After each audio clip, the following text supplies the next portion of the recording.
What is up, everyone? P-Don's here, and I am back with my UGA Alola Division Week 8 matchup versus the Jersey Venusaurs. This matchup is pretty important for both of us. At 6-1, I could stay where I am, the second seed. I could drop all the way to 5th, I think, if disaster struck, and I still have an outside chance to finish first. My opponent is in shaky but okay playoff positioning. He probably needs to win a game to guarantee his playoff spot, but if he is able to defeat me, he will definitely clinch a playoff berth. So there's a lot on the line for both of us in this matchup. And speaking of the matchup, we've got the same 11 I've been rocking, but this is an interesting team. Like NDD is a great redirector. Landorus hits hard. Suicune is great support. Turtonator can be run two fantastic ways. You got Intimidate with Luxray. You have the Hail combo with Aurorus and Arctovish.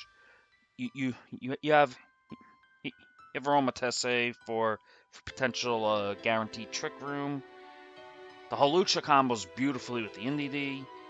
The Orbeetle is, let's just say, it definitely can get some tricks, like its G-Max move, setting up gravity. And Lucario is a pretty good attacker that can go physical or special. So, looking at the team, I do see some things that stand out. And this team has plenty of ability-based combos. One of the most prominent ones that jumps out immediately is NDDF plus Hawlucha. You set up the Psychic Terrain with NDD. The Psychic Seed goes off on the Hawlucha, and all of a sudden you have a +1 special defense Hawlucha that is now also the fastest thing on the field because of Unburn. And it gets the redirection support from NDD. It's a dangerous combo. The Arctovish and the Aurorus, that's a Hail combo that my opponent can go for. And it is dangerous because it is able to outspeed stuff like Dragapult and Virizion and hit it super effectively. It can also dish out some reasonable damage to like the rest of my team. So I do have Politoed, which can take away the Hail and slow down the Arctovish, but I do need to be a little bit careful because then I'm powering up its water moves. So it's going to be interesting to see how I can play around it if this combo is brought. Also, Aromatisse and Trick Room is in of itself a combo. Like, Aromatisse basically guarantees getting Trick Room up with its Aroma Veil ability. It means that you cannot taunt Aromatisse to stop Trick Room. So you either need to fake it out, which, NDD's on the team, so Psychic Terrain's going up. Good luck with that. Or kill the thing before it can get Trick Room up, which is easier said than done when you've got redirection as well. And plus it then gets slow enough to set up maybe the Turtonator, set up maybe the Aurorus, or possibly even itself if things get a little cheeky. So it's a combo I need to be careful of. Turtonator is also very dangerous. Now, as I've mentioned before, I was in Steph of Anime's front office in XDL and WBE, so I had a front row seat to A Drive turning Turtonator into WBE's kill leader. It has Fire Dragon Stab and can hit insanely hard. Plus, since that time, Turtonator has also become a mon in real VGC, where it's setting up iron defenses and body pressing things. So it's got two ways it can be used.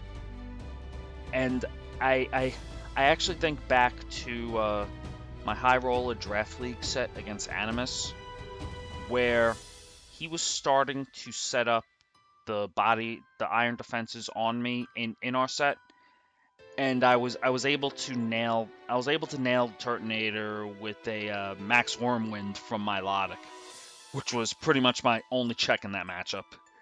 So yeah, it is very dangerous, and I probably would have lost if I didn't have it. So with that knowledge, I feel like Dragapult is my only somewhat safe check, as Diggersby can be burned with like Burn and Jealousy. Like if I get like a Max Quake boost or something, and then I get it by Burn and Jealousy, that's kind of a problem. And if Turtonator gets enough iron defenses set up, not even Diggersby is breaking through that. What I am hopeful of is that Dragapult maybe keeps it away, because I can run it specially. So I can kind of use the 11v11 to force Turtonator out of the matchup, and maybe let Dragapult be able to do other stuff against the other 10. As Indie DF is a very versatile mon. It's got redirection. It's one of six follow me mons in Sword and Shield. It can be run support, like follow me, helping hand. Do think it gets screens, and you can even run it as an offensive threat. Now, it stands out to me that way because the coach of San Diego Palkia, Angelo Hunter, it was also my player on Team Ireland in Victory Road's World Cup this summer. So I've obviously I worked with him there, and when we had a drop in the division, I was able to help get him in. So I naturally watched Brian's first game in the division, and I saw this team tearing him apart with Specs Indy D. So that is something I cannot underestimate. And if I see that, like, there's a random Specs mon, especially like Specs Indy D, that is potentially hitting me hard, I have to get rid of it immediately. As Suicune is another mon that I think is pretty concerning for me. It's bulky, it can Tailwind and Icy Wind, and it can Snarl and Scald. So if I run things specially, I'm getting Snarled. If I run things physically, Suicune is going to be sticking around long enough, most likely, to try to Scald Burn me. So if Suicune does show up to this matchup, which I feel like it will, I am going to have to address it as quickly as I can. Alternatively, Politoed maybe can perish it at the end of the game. But if I wait that long, I might be in a position where I can't KO anything else to set up Perish Zone. So Suicune is pretty dangerous for me. Now, with the current situation in the Alola Division, the only chance I have to grab the first seed is to 2-0 my opponent. If I even win this set 2-1, ECU will clinch the first seed. Because as of this week, ECU is 7-0 plus 11. I am 6-1 plus 7. My kill-death ratio is better than ECU's, so if I'm able to win this 2-0, I would go to plus 9. If ECU then loses 2-0, they would drop to plus 9 from plus 11. My kill-death ratio would be better, and I would take the first seed. And it's a concern here because my opponent this week, I feel like has enough tricks where I could be caught off guard one game, and all of a sudden my 1 seed hopes are gone. So I'm going to need to do my best to keep a clear head, no matter what is thrown at me, and focus on the task at hand. And for my opponent's 6, I'm predicting Indeedee, Hawlucha, Suicune, Landorus, Arctovish, and Aurorus. I'm predicting them because 2 of them are combo based. Suicune is a great mon all on its own, and I feel like Landorus has a lot of offensive potential, which could go hard into my team. So, how am I going to deal with this? Well, here we go. Temple the Tapu Koko returns. Coughing makes a second appearance. As I did not draft Glaceon, I've named this Coughing after Steph. So hey Steph, you're just gonna have to be a Coughing. but yeah, Coughing is making its second appearance this season. Then I got Dragapult, Kian, Greenios the Politoed returns, Tamtam the Gothitelle, and Alessio the Diggersby rounds out the 6 this week. Looking at my opponent's team, as I mentioned, it seems reliant on abilities in the 11v11 week preview, and I feel Dragapult and Coughing can answer many of them. It can basically slow down the IndieDF Hawlucha lead, because I denied a Psychic Terrain, which denies Indeedee's offense potential and denies Hawlucha's speed potential. I can then max the Dragapult, and like if Suicune leads, I can max the Dragapult. I can go for a max Airstream, and the Coughing is fast enough to where I will outspeed the Suicune with it, and I will be able to taunt the Suicune to prevent Tailwind. I can also hit Aurorus or Aromatisse with Max Steel Spike, while being able to taunt through the Aroma Veil or stop Hail. And if Arctovish leads and Max Hailstorms, this Dragapult lives it, and I get the Weakness Policy boost. And as I mentioned, Coughing can even taunt the Aromatisse through Aroma Veil thanks to neutralizing gas. I feel like against this team, Coughing has a lot of ways to potentially be effective.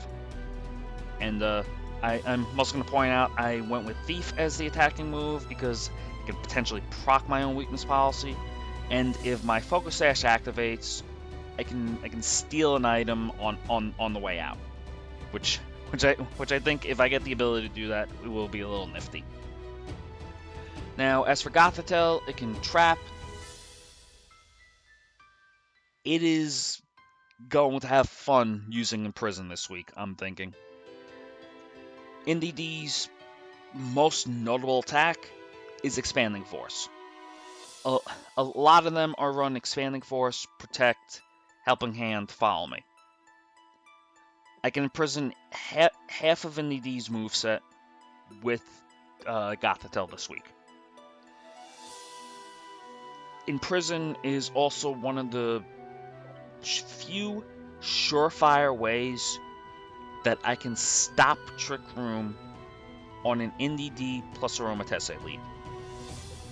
Like, NDD can redirect all at once. If I imprison Trick Room, Aromatisse is not getting it off.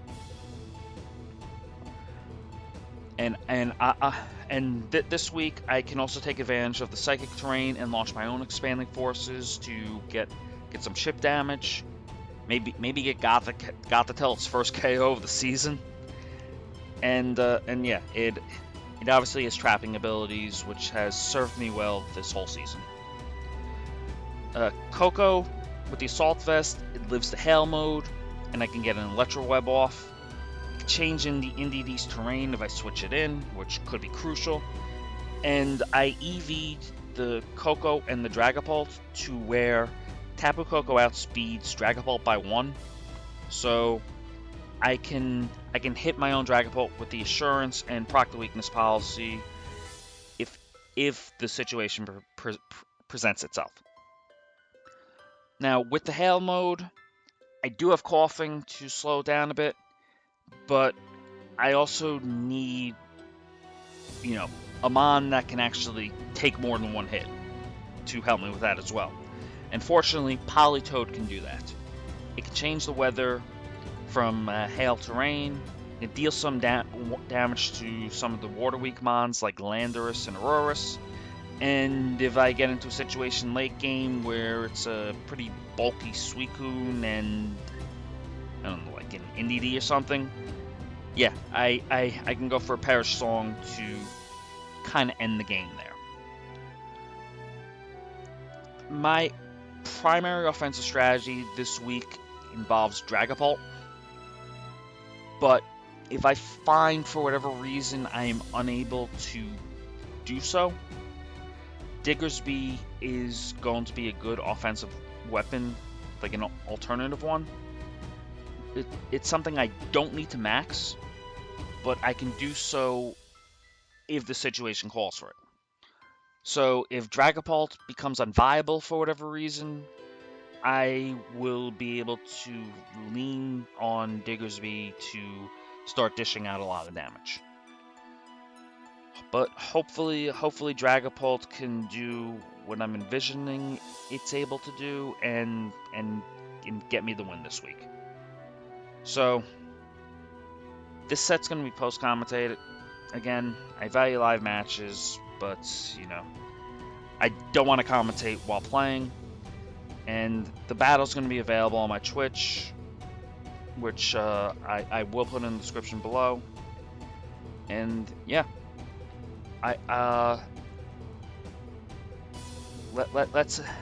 let's see how Jersey Venusaur approaches me. I could see a few ways this could go, and it could be a very interesting match. Okay, so we are about to jump into this matchup.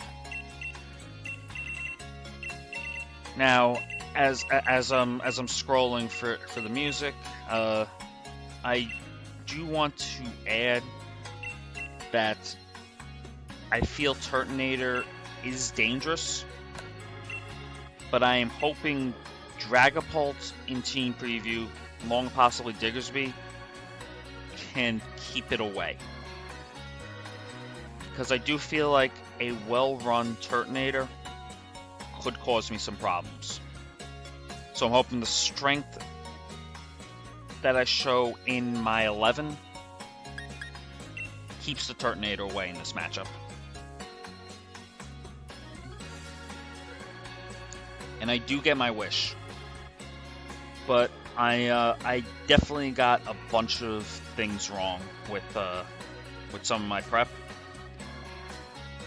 where we're looking at Aromatisse, NDDF, Arctivish, Hawlucha, Orbeetle, and Luxray. I basically didn't consider Luxray at all, to be quite honest.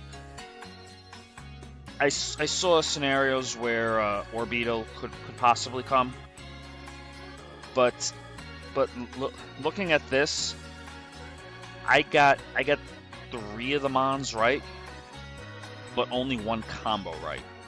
So it is a bit concerning to me. So I'm kind of trying to figure out what to do here.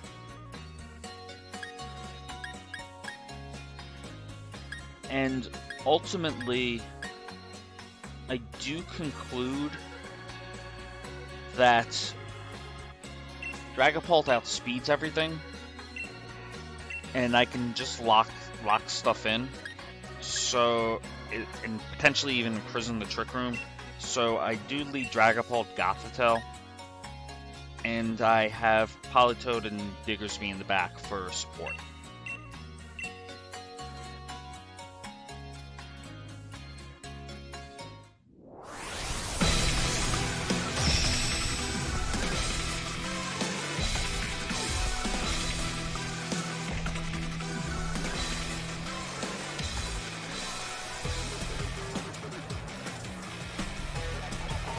And this lead kinda surprises me a little bit.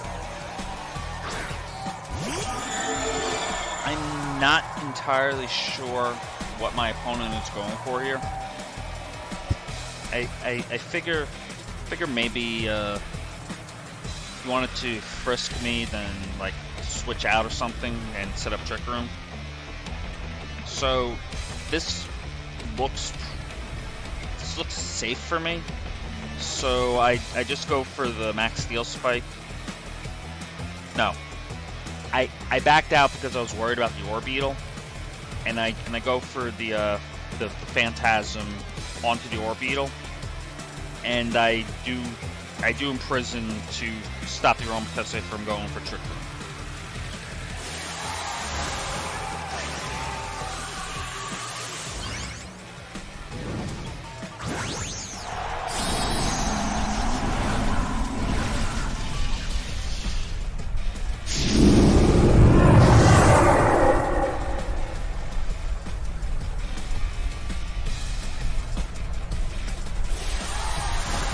When I see this max turn one, thinking maybe it's G-Max Orbeetle, maybe trying some crazy gravity shenanigans, but it's actually Aromatisse.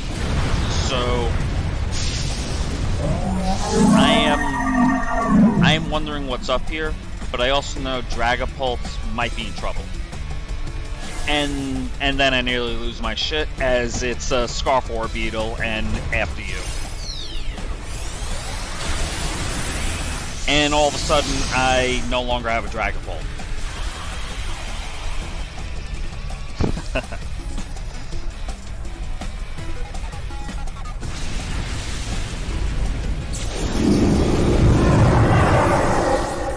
I was speechless when that happened.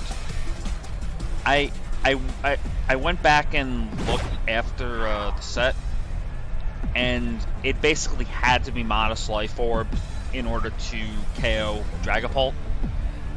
My Dragapult actually had a 20% chance to live that, so it would have been interesting if it did.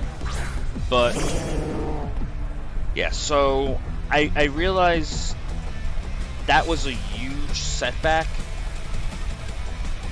but because Gothitelle is trapping the Orbeetle in, and it's stuck with after you, I realized maybe I can stall out this max and try to win this game with Diggersby. So after thinking about it a bit and just trying to get some chip damage, contemplating chip damage on the Aromatisse, I do decide to go for the double protect.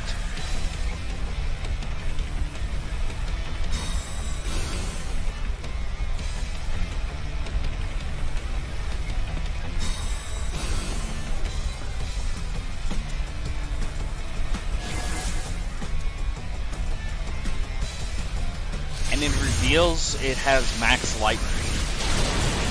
So, obviously the Starfall and Life Orb should have revealed it, but this max lightning leaves no doubt that this Aromatisse is intended to be an offensive weapon this week. And it's something I'm going to have to deal with appropriately going forward. I decide that because I have not shown my fourth yet, that I think I have a safe switch from Politoed to Diggersby. So I do go ahead and make that switch. I'm also contemplating the speed orders here and the Pokemon my opponent could have. And I do decide to set up the Trick Room, because if I can get rid of Aromatisse, I think Diggersby will outspeed everything else in Trick Room.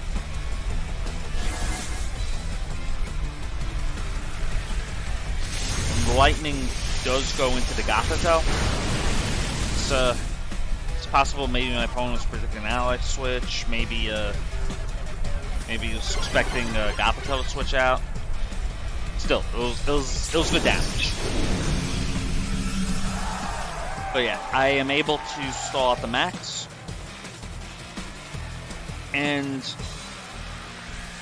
I still am not sure if Diggersby's going to live the turn, because I think Aromatisse gets Energy Ball. But I do need to keep the lock up, so I go for the Protect. It's good. High Horsepower is able to connect, and I'm able to knock out the Aromatisse.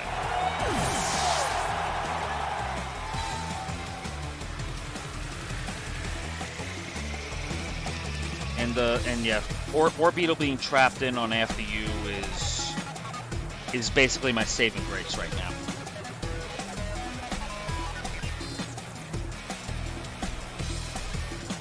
The NDD does come in, but if it's the more standard Expanding Force, Protect, Helping Hand, Follow Me, it's basically just going to be a Follow Me bot until Gothitelle is knocked out. And if that's the case too, my opponent has 2 Mons on the field that can't do damage and can't switch out. So by stalling out the max and keeping Gothitelle alive, I was able to drastically improve my positioning. I go for the Expanding Force here to potentially break a Sash on the NDD and get some chip damage. And I go for the High Horsepower to finish off the NDD. So this also ensures that Orbeetle is locked into After You for the remainder of this game.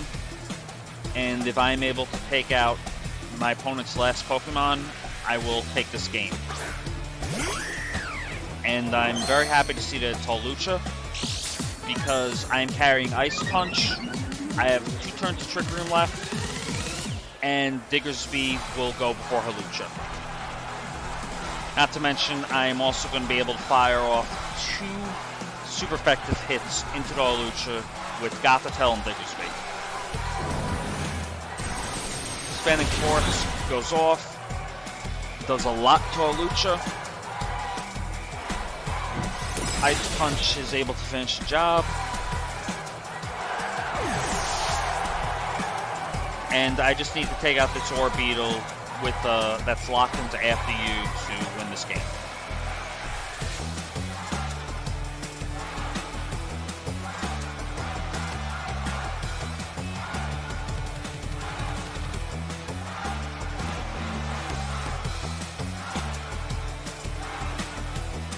And Expanding Force and Ice Punch will end up doing the trick, and I'll be able to take a 3-0 victory game 1.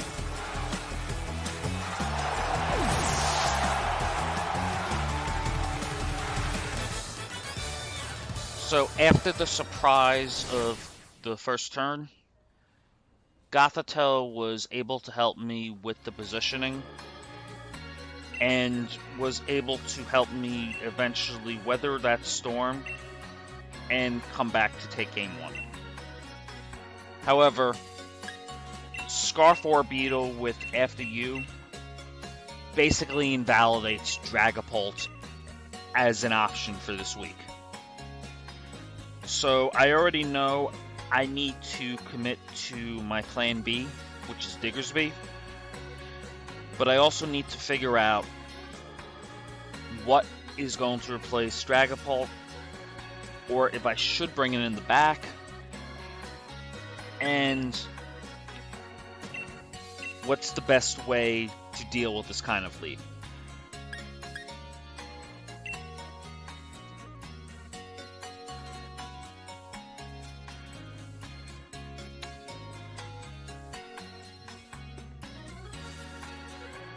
So my thought process is, I think I want to lead Gothitelle again to control the flow of play a bit, but I don't know what to lead with it. Dragapult is just going to die. I don't want to expose Diggersby to that just yet, especially because I'm not sure of the full moveset on the Aromatisse. It might be carrying a grass type attack. And going straight for Perish Trap is probably not the best option, especially if my opponent switches it up. Like, for example, if Luxray comes in on Politoed, that could be an issue. So what I ultimately decide to do is, because Tapu Koko has Assault Vest and can take a hit from Aromatisse, the Arcavish, resist the Hawluchas, and resist the Luxray, I decide to lead Tapu Koko with the Gothitelle, and I bring Diggersby and Politoed in the back. My goal is to survive the Orbeetle Aromatisse lead and set up for Diggersby sweep later on. And it is the same lead from game 1, Aromatisse and Orbeetle.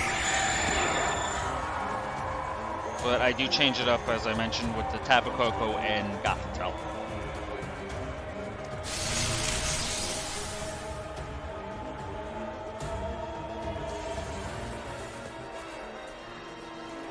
I know instantly I need to slow down this Orbeetle, so I'm going for Electro Web. But I go for the Trick Room here because I think my opponent might read the Imprison.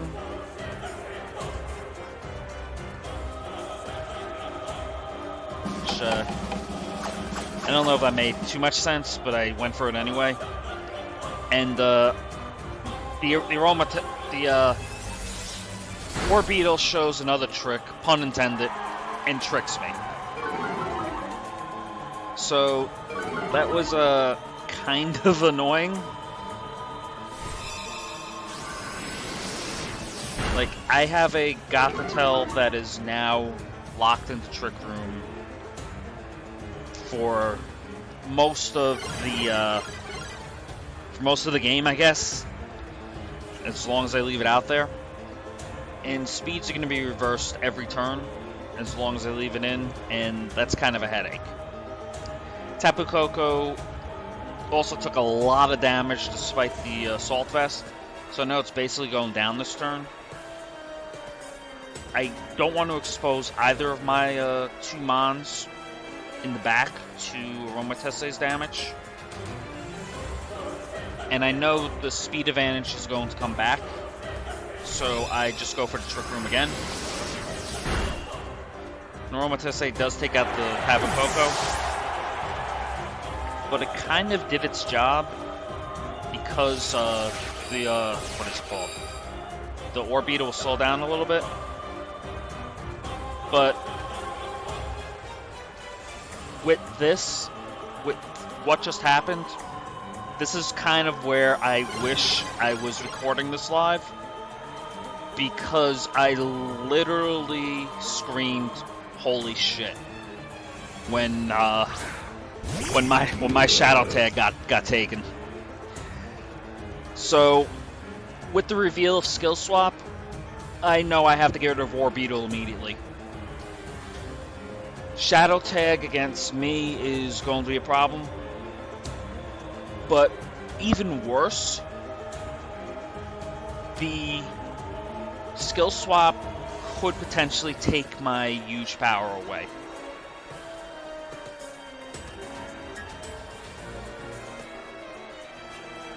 I do know that skill swap doesn't affect Dynamax mons, but I do want to get rid of the shadow tag on my opponent's side of the field. So, going for the plan B and maxing Digivolve.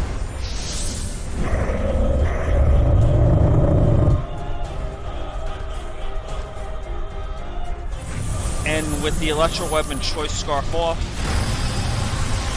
Diggersby is fast enough to outspeed and KO the Orbeetle.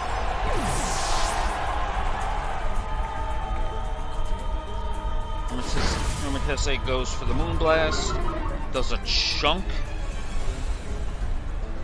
and we're going into Trick Room again.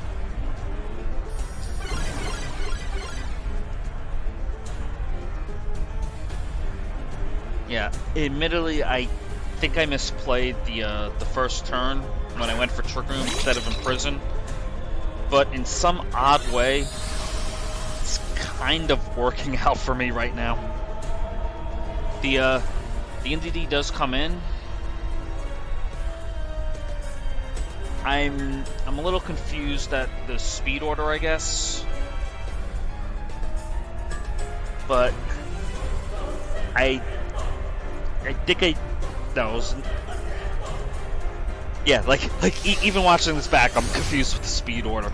But I do go for the max guard to make sure my Diggersby lives a bit.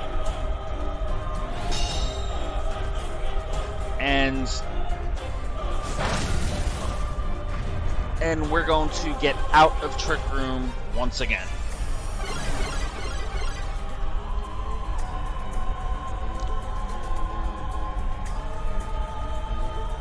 And now, did go for the max strike into the Aromatisse, and I finally break the Trick Room lock with being able to switch out the Gothitelle into Politoed. In retrospect, max strike was probably the worst move I could have done, because I'm not sure if NDD is Astronaut, and potentially breaking it with a Hailstorm would have been good. I could have also gone for Max Quake and increased my special defense. So, Max Strike was not the best idea on this turn. But I do knock the NDD down to Sash.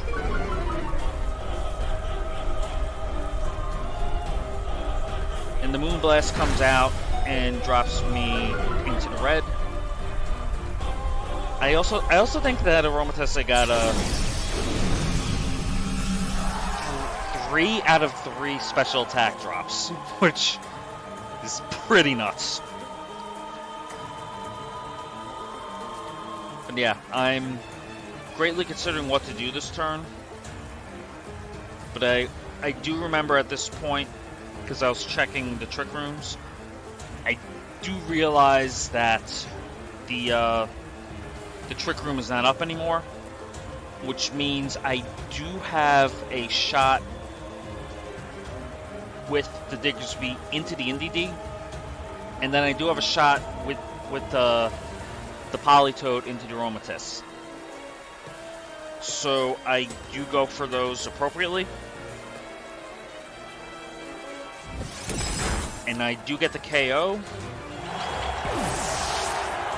This drops me down to 4 HP after the recoil. And the Scald is able to pick up.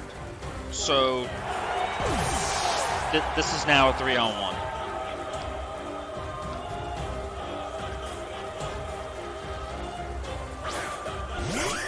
My opponent, however, has a full health Hawlucha and has not maxed yet.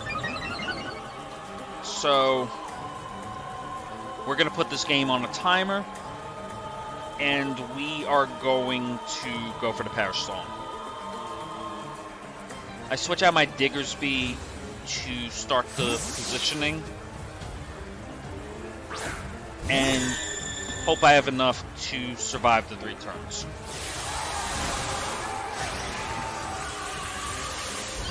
I am not entirely sure of Hawlucha's moveset. Like, it's probably 2 stabs, but I don't know what the 3rd attack is. And as it turns out, the 3rd attack is Dig, because that's Max Quake. If it was a, I was worried about a potential Thunder Punch, or maybe even Ice Punch to set up the Hail. Like, I honestly cannot remember entirely if Hawlucha does get those, but they were on my mind as of this point in the game. So the Perish Song goes up. I go for the double protect.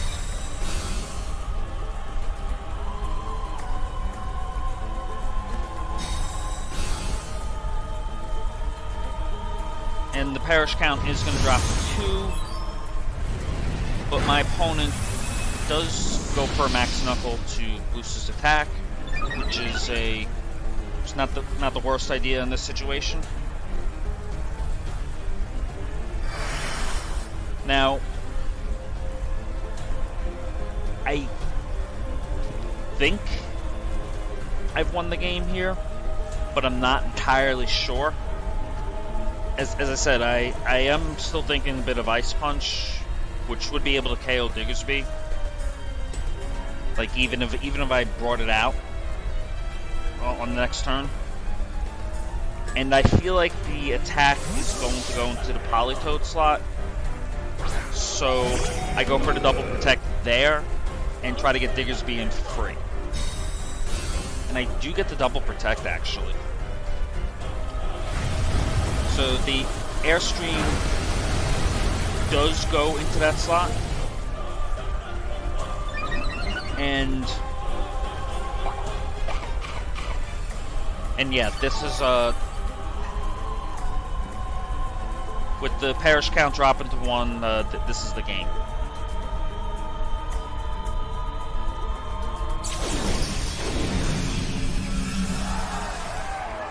Now, I'm going to switch out I'm going to protect the Diggersby here, obviously, and switch out the Politoed to take away the Perish count. But what I did not realize here was I was focused on my own playoff push, making sure nothing went wrong to maybe try to catch ECU. What I did not realize at this point was that my opponent needed to get one more KO to most likely clinch a playoff spot. So by holding on 3-0, I actually eliminated my opponent from the playoffs. Like, obviously you play the game to your best potential, but on a human level, I do feel for my opponent here. But it's the game to play, and yeah. All right, so we are back, and I was able to take this set 2-0 over the Jersey Venusaur. I do want to talk a little bit about that endgame because of the ramifications that it had for the rest of the league. Now, I was up 3-1, but I kind of had a support mon, a Perish Song mon that can Scald, and a low HP slow Diggersby versus a Hawlucha with my opponent still having max. My win con there is to set up the Perish Song and keep keep the Mons alive as long as I can. Now, I am not sure of the Hawlucha's moveset. I erroneously thought it could have Ice Punch, which it does not learn while I was playing the set, so I was a little worried about the Max Hailstorm chip, like maybe KO and Diggersby. But it can also have Thunder Punch, which could have caused Politoed a problem. And once it got out of Max, it could have Feinted to break and protect. And it could have also been boosting itself up with Max Knuckle as the Dynamax has gone on. So the situation I was in was not a guaranteed win for me, and I needed to play to the best of my ability to ensure that I took the game. Now, by doing so, I was able to keep all 3 Mons alive, and I did end up winning the game 3-0. But unfortunately for my opponent, that actually ended up eliminating him from the playoffs by 1 Mon. Now, I wasn't aware of that tiebreaker situation for my opponent when playing. Obviously, I knew my situation. I had a general idea that if my opponent won a game, he was probably in. But yeah, it was a very, very close playoff race to get in, and I don't regret how I handled it, because I was playing to my win con to try to advance myself to the 1st seed, and I owed the Lake Erie Wishy-Washies, who ended up benefiting from this, the most professional performance that I could give, so they would go into the playoffs or be eliminated on their own merits, which is also the same for my opponent this week and the rest of the league. But I am also human, and going out that way, it sucks.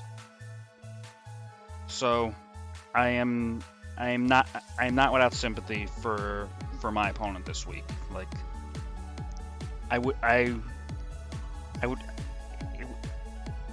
it just sucks to go out that way.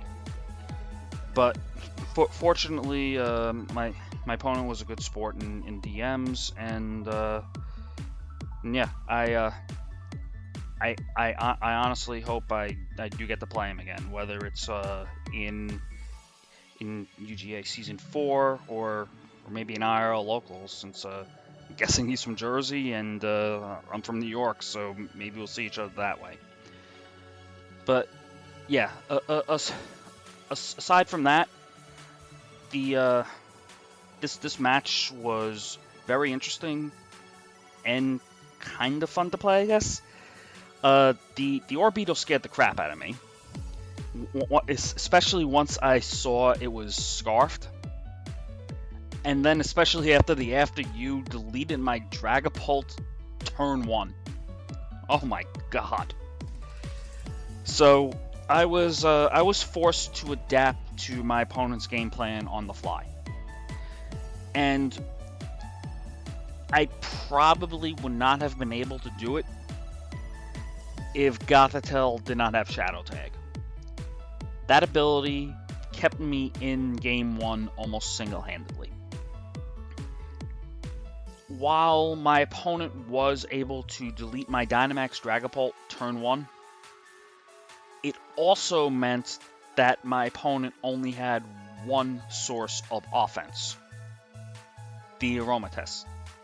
So I was able to double protect and then make an appropriate switch, which combined with the Gothitelle's bulk did allow me to stall out the Dynamax, and then I was able to position Diggersby in such a way where I was able to turn it around and win Game 1.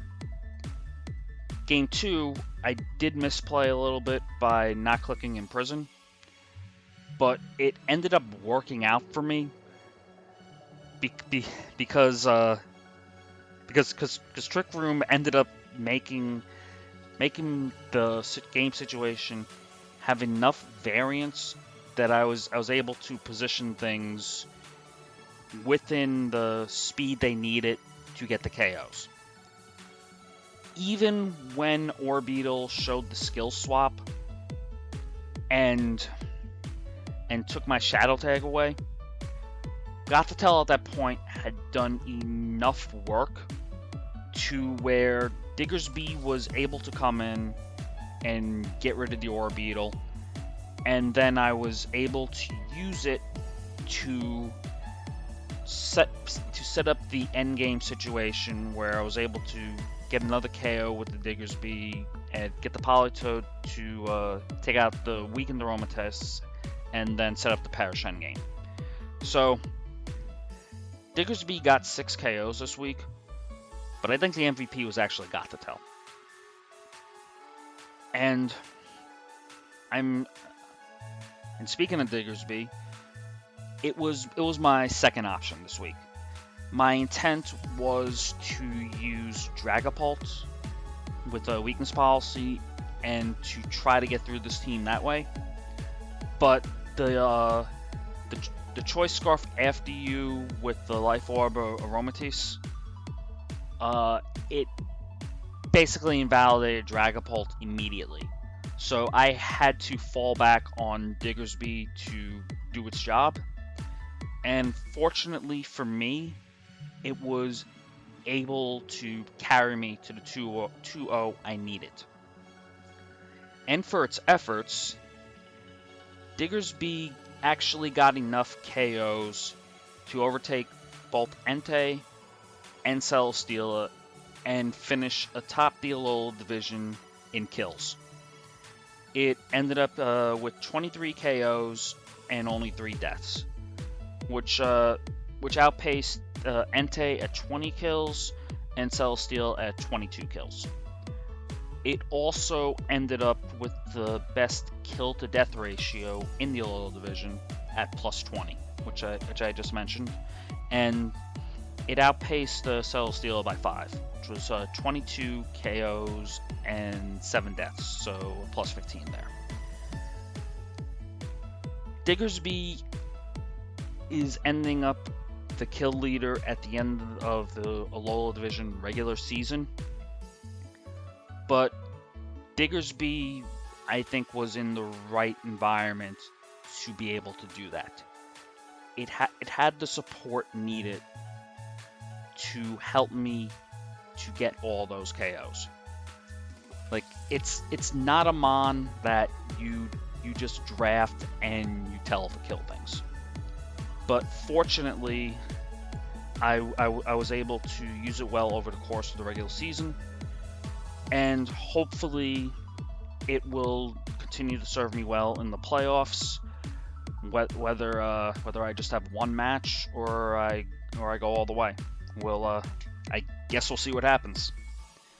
So I ended up because of this win, I finished 7-1 with the game differential of +9, kill death ratio of +32, and I ended up in second place in the Alola Division. Now, I ended up in second place because ECU ran the table, including Mystic's Week 4 win over me. Every other opponent also lost to ECU, so ECU's the first seed at 8-0. Now, the interesting thing about that is that ECU was on a first seed point because Los Angeles Loons actually did win the first game. So had ECU lost game 2, I would have jumped to first on the tiebreakers, but Mystic was able to recover that, win game 2, and then win game 3 to finish 8-0. So Well done, Mystic. You deserve it. Anyway, there's going to be a video coming out with me and a few others talking about it, but I'm gonna do a brief player preview since now we know who's in, who's out. I just discussed my opponent for this week, who just missed the playoffs. Detroit Rainbow Wings also had the same record, but we're a little bit off on the game differential and the mon differential. But still, they did have a win and in this week, and could have also made it. So the first seed, as I mentioned, is ECU. We're second. The Maryland Magnemites are third. Sacramento Sandslash are fourth. And the Washington Pokemon team is actually on a 3-game losing streak. So they dropped all the way to fifth. But at the same time, that's still a very good team led by a very good coach. So that JP Lacey's going to get a chance to turn that around, and yeah, he's going to be a tough out. Then we got the Final Frosties at 6th, the Manitoba Champions at 7th, and as I mentioned, the Lake Erie Wishy-Washies at 8. They're ranged so that 1 plays 8, 2 plays 7, 3 plays 6, and 4 plays 5. And yeah, this is gonna be an interesting set of playoffs. Like the Lake Erie Wishy-Washies have Mamoswine, for example, and one of ECU's best Pokemon this year has been Landorus Estate. So obviously there are some other Mons and stuff, and there'll be additional prep. But one of the best Mons that ECU has is looking at one of the best Mons to use against it. So that'll be interesting during that matchup. We also have the 3-6 between the Maryland Magnemites and the Fenal Frosties. You basically have Sand versus Trick Room, but the Maryland Magnemites also have a Regice and Primarina, and the Fenal Frosties also have Stakataka and Tapu Bulu, and Guzzlord and Glastrier. So I'm intrigued by that matchup, and I do want to see how that shapes out. And my other two content creators, Pat Mack and JP Lacey, are playing each other, and I did play both of them, and both of them are very good. So I think this is going to be a great matchup. Like, JP Lacey has a pretty fast team. Pat Mack has the ability to absorb that speed, go into Trick Room with the G-Max Hatterene, has Celesteela, which is a nightmare to deal with, and can even get some speed control of his own. So I am definitely looking forward to both perspectives on this match. As for me, well, I've got my week 1 opponent, the Manitoba Champions. I actually did not do a video like this for my week 1 because I forgot to hit record, and I only had the Twitch video, and I decided I didn't want to do it like that. So I'm getting a second chance to do a video on the Manitoba Champions, and with that, my schedule has come full circle. It's a different team from when I last played them. Pheromosa went out, Fletchling went out, and I can't remember the last Mon that went out, but it was Dracovish. Dracovish went out, and now they've got Salamence, and Cellular Palisand. One of the criticisms we had of this very good team during the Power Rankings video was that outside of Venusaur and maybe Torkoal, there wasn't a great max candidate. So, as a result, Cam ended up going into the free agency period and picked up Salamence and Palisand, and those are two great max targets. Basically, this team was good during weeks 1 to 4. It got a lot better after free agency. So I am going to have my hands full trying to figure out how to win this. Like, it's hard to beat someone twice. It's especially when the team has a lot of options like this one does. So I'm going to have to figure out a strategy to get me past this team once again, and if I am able to do so, it'll be great because my run will continue, and if not, well, I had a good run. Thank you all for watching. We are taking a break this week, but we will be resuming the playoffs in 2 weeks.